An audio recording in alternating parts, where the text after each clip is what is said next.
अब सबसे पहले आपने इसको बोला जाता है क्रिस क्रॉस मेथड।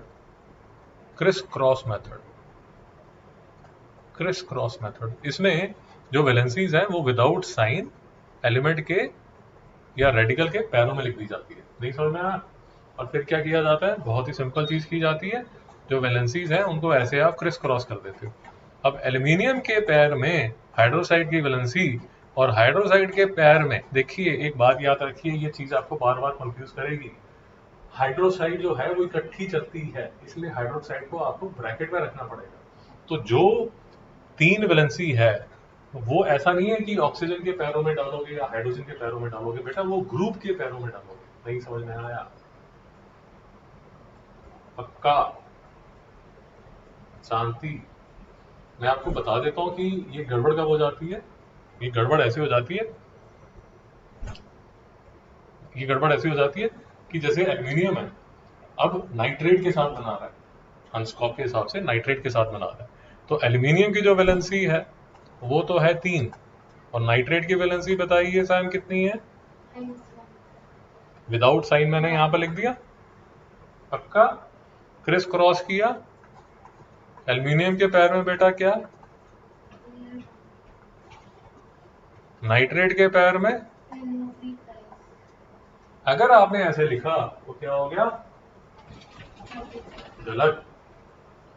तो इसलिए इसको कैसे लिखा जाएगा, ऐसे। नहीं समझ में आया?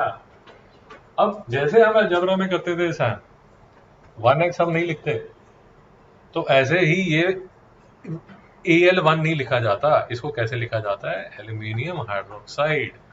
इसको कैसे लिखा जाता है बेटा? AlNO3 whole thrice. नहीं समझ में आया? एक कंपैरिजन करके आपको दिखा देता हूं ताकि आपको ये बात और अच्छी तरह समझ आ जाए। So for example, aluminium compound बना रहा है किसके साथ? क्लोराइड के साथ। क्लोराइड की वैलेंसी होती है बच्चे 1। अब जब क्रिस क्रॉस करोगे, क्योंकि क्लोराइड अकेली ही घूम रही है, तो एल्यूमिनियम के पैर में फिर से 1, बट क्लोराइड के पैर में which would be written as, बेटा नहीं समझ में आया? मैं आपको फिर से बता रहा हूँ, जो हमने पहले किया था कोवेलेंट और आयनिक, वो आसान था। अगर आपको वही मुश्किल लग रहा है फिर तो बेटा बहुत लंबे फंसने वाले हो। मुश्किल ये है, और मुश्किल नहीं है एक्चुअली, रट्टे वाला काम है और बोरिंग काम है। आप मुझसे अगर पूछे ना, इट्स वेरी बोरिंग। कई लोगों को, जैसे शिवांग को जब मैं कराता था उसको पहली बार ही समझ आ गया था, बट अगर आप मेरे से पूछेंगे, it took me at least 6 to 8 months जब मैं 9th क्लास में था टू अंडरस्टैंड दिस। तो कई बच्चों को बहुत ही जल्दी समझ आ जाता है, दे जस्ट सी इट, उनको बहुत जल्दी समझ आ जाता है, बट मेरे जैसों को बहुत दिन लगी थी। It took me at least 6 to 8 months, lot of practice. जब तक मैंने 100-200 कंपाउंड लिखने लिए थे हाथ से, तब तक मुझे नहीं समझ आया था। आपको बात समझ आ गई? तो इसलिए मेरी सजेशन है, प्रैक्टिस कीजिए। समझ आया? तो हमने एल्यूमिनियम का हाइड्रोक्साइड के साथ कंपाउंड बना लिया, हमने एल्यूमिनियम का नाइट्रेट के साथ कंपाउंड बना लिया। अब एल्यूमिनियम का, हाँ, इसमें मैं आपको एक फॉर्मूला मैं इसमें लिख दूं, तो फॉर एग्जांपल ये जो बना इसका फॉर्मूला क्या हो जाएगा? Aluminium hydroxide. साहब नहीं समझ में आया?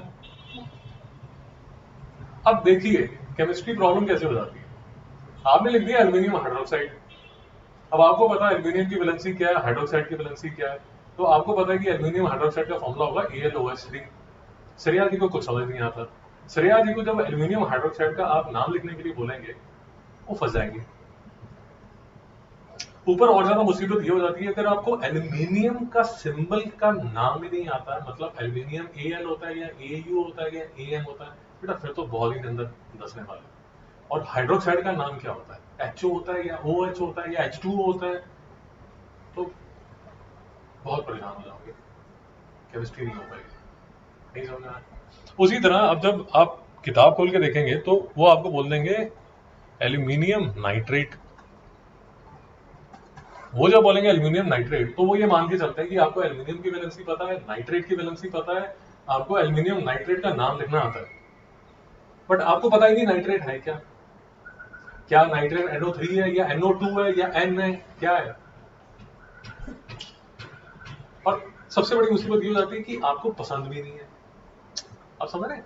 कई बार तो होता है कि आदमी को चीज अच्छी लगती है, केमिस्ट्री सीखना चाहता है, द तब तो फिर भी आप इंटरेस्ट रहता है। अब आपको समझ भी नहीं आ रही, पिताजी ने दबाव डाला हुआ है कि बेटा केमिस्ट्री पढ़ो, और ऊपर से ये मुसीबत, तो कर पाओगे? नहीं कर पाओगे, समझे? तो मैं आपको बता रहा हूँ कि this is heart of chemistry but this is very boring, ठीक है? तो एल्यूमिनियम हाइड्रोक्साइड हो गया, एल्यूमिनियम नाइट्रेट हो गया। अब सल्फेट देख लीजिए, सल्फेट का फॉर्मूला क्या है सैम जी? बहुत बढ़िया बच्चे। एल्यूमिनियम के पैर में क्या लिखूं? सल्फेट के पैर में? बहुत बढ़िया। क्रिस क्रॉस एल्यूमिनियम के पैर में क्या बच्चे?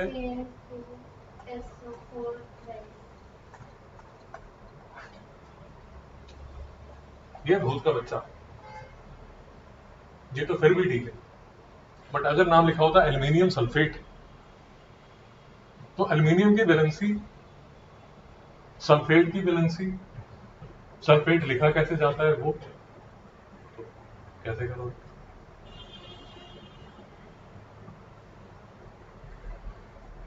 तो ये हो गया एल्यूमिनियम सल्फेट।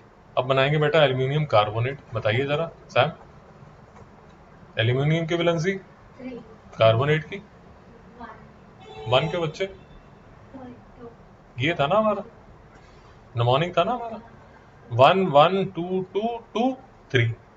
नहीं समझ में आया?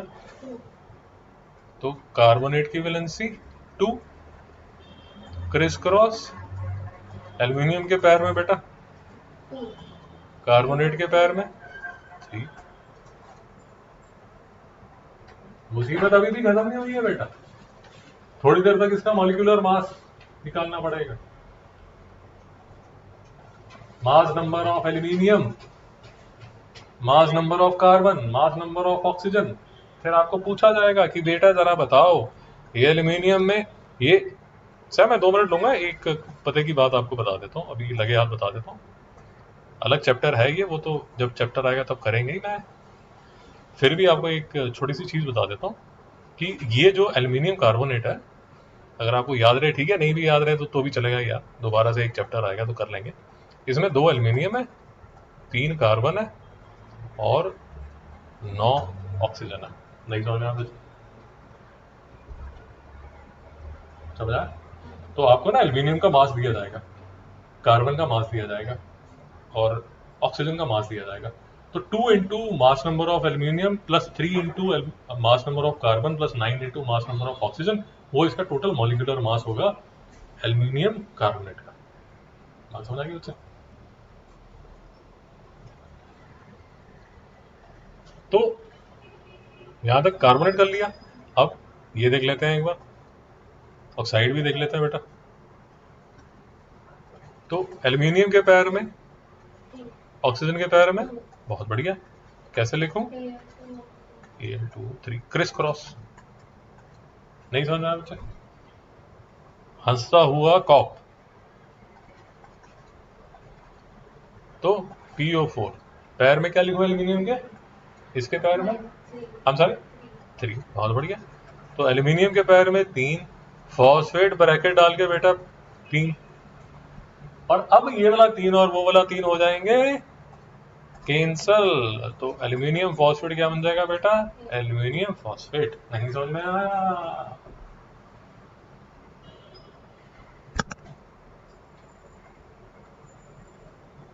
नहीं समझ में आया? पक्का?